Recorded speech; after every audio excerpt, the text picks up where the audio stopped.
नमस्कार मित्रांनो, आपल्या सर्वांचं सहर्ष स्वागत आहे GK24 मराठी या एज्युकेशनल चॅनलमध्ये. तर पहा मित्रांनो, जिल्हा परिषद भरतीचे काही निकाल जाहीर झालेले आहेत. काही जिल्हा परिषद नियुक्ती सुद्धा देत आहेत. राहिलेल्या निकालांचं काय? म्हणजे पहा मित्रांनो, काही जिल्हा परिषदेने निकाल जाहीर केलेले आहेत, काहींनी नियुक्ती दिली, काहींचे निकालच अजून बाकी आहेत. तर पहा, एकूण 34 जिल्हा परिषदांसाठी ही भरती आलेली होती. त्यामधील विविध पोस्ट होत्या. तर काही पोस्टचेच निकाल जे आहेत ते जाहीर झालेले आहेत आणि काही पोस्टचे बाकी आहेत. म्हणजे जे तुम्ही चर्चा ऐकताय, की सर्व निकाल लागले, सर्व निकाल लागले. तर पहा मित्रांनो, सर्व निकाल लागलेले नाहीत. कारण की मला बरेच मेसेज येत आहे.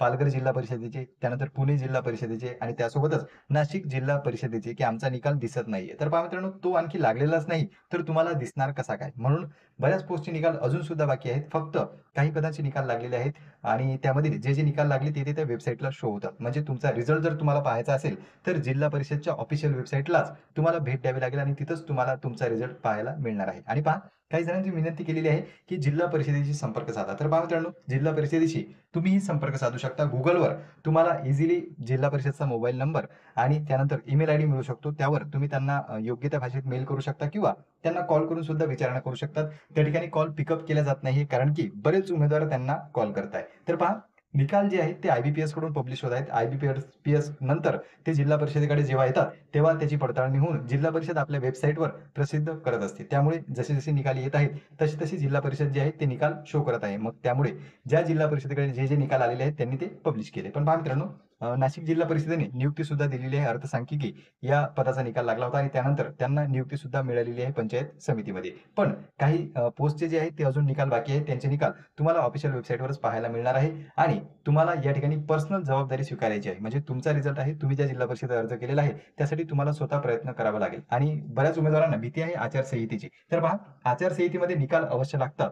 फक्त नियुक्ती दिल्या जात नाही. म्हणजे तुमची नियुक्ती जी आहे ती राखून ठेवली जाते आचारसंहितेमध्ये. पण निकाल मात्र जाहीर होतात आणि वेळापत्रक जर जाहीर झालेलं असेल, तर तुमच्या परीक्षा सुद्धा घेतल्या जातात. म्हणजे आचारसंहिता जरी लागली, तरी तुम्हाला निकालापर्यंतचं टेन्शन नाही. पण नियुक्ती तुमची या ठिकाणी थांबणार आहे आचारसंहितेनंतर. म्हणून तुमचं आणि त्यात महत्त्वाचं पहा मित्रांनो, जर डॉक्युमेंट व्हेरिफिकेशन झालेलं असेल, तर जॉइनिंगसाठी तुम्हाला ईमेल सुद्धा येऊ शकतो. तुम्ही तुमचा वारंवार मेल चेक करणं गरजेचं आहे. कारण की त्यावर तुम्हाला नियुक्तीचा मेल जो आहे, जॉइन होण्याचा तो मिळणार आहे. म्हणून तुम्ही तुमचा मेल चेक करा आणि तुमचं डॉक्युमेंट व्हेरिफिकेशन जर बाकी असेल, निवड यादीमध्ये तुमचं नाव असेल, तर तुम्ही झेडपीला विनंती करू शकता, की आमचं डॉक्युमेंट व्हेरिफिकेशन घेऊन घ्या. यानंतर पहा मित्रांनो, काही 4-5 दिवस अगोदर आपण एक व्हिडिओ बनवला होता आणि त्यामध्ये जे निकाल प्रसिद्ध झाले होते, त्या संदर्भात माहिती दिली होती. याही व्हिडिओमध्ये आपण जे गेल्या 5-6 दिवसात जे निकाल प्रसिद्ध झालेले आहेत, त्या संदर्भात माहिती देणार आहोत. त्यापूर्वी पहा, जर तुम्ही ग्रॅज्युएट आहात, पुढील करिअरसाठी कन्फ्यूज आहात किंवा नॉर्मल पेइंग जॉब करत आहात, तर पुढील माहिती तुमच्यासाठी उपयुक्त ठरू शकते. आता नुकतंच आपले electronics and communication minister mister Rajeev Chandrashekharji यांनी एक घोषणा केली, की 2026 पर्यंत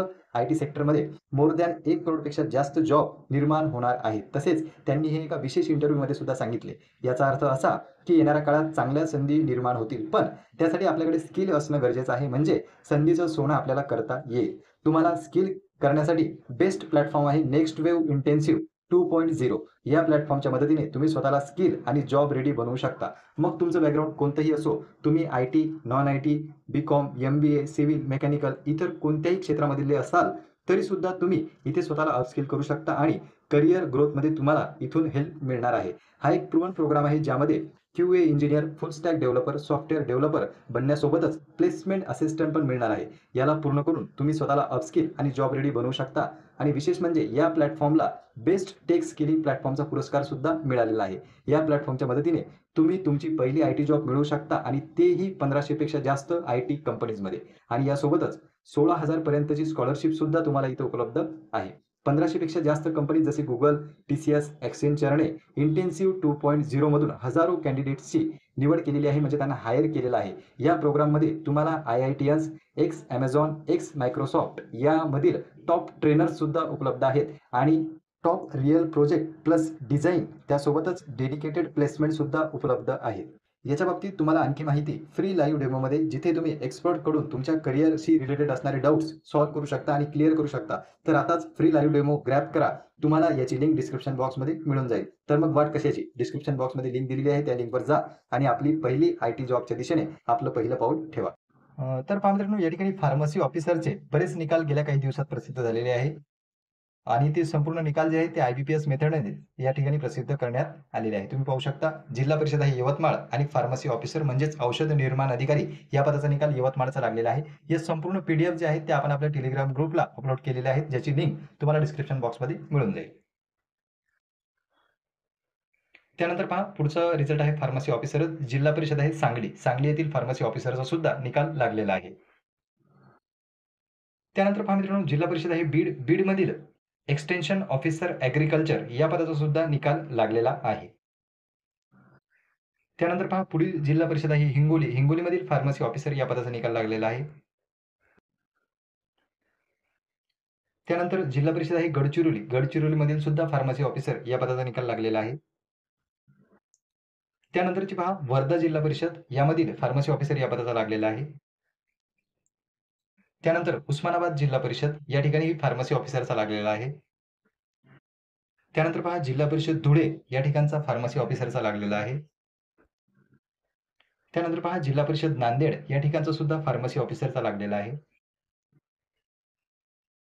आणि त्यानंतर पहा मित्रांनो ज्युनियर इंजिनियर सिव्हिल जिल्हा परिषद आहे लातूर या ठिकाणचा सुद्धा निकाल लागलेला आहे. आणि जे काही निकाल प्रसिद्ध होतील किंवा झालेले आहेत ते संपूर्ण तुम्हाला आपल्या टेलिग्राम ग्रुपला उपलब्ध करून देण्यात आलेले आहे. टेलिग्रामची लिंक डिस्क्रिप्शन बॉक्समध्ये दिलेली आहे, त्यावर जाऊन तुम्ही ग्रुप जॉईन करू शकता. आणि पहा मित्रांनो डिस्क्रिप्शन बॉक्समध्ये दिलेल्या लिंकवर क्लिक करून तुम्हाला तुमचा फ्री लाईव्ह डेमो ग्रॅब करायचा आहे आणि तुमच्या IT करिअरच्या दिशेने तुम्हाला पाऊल उचलायचं आहे.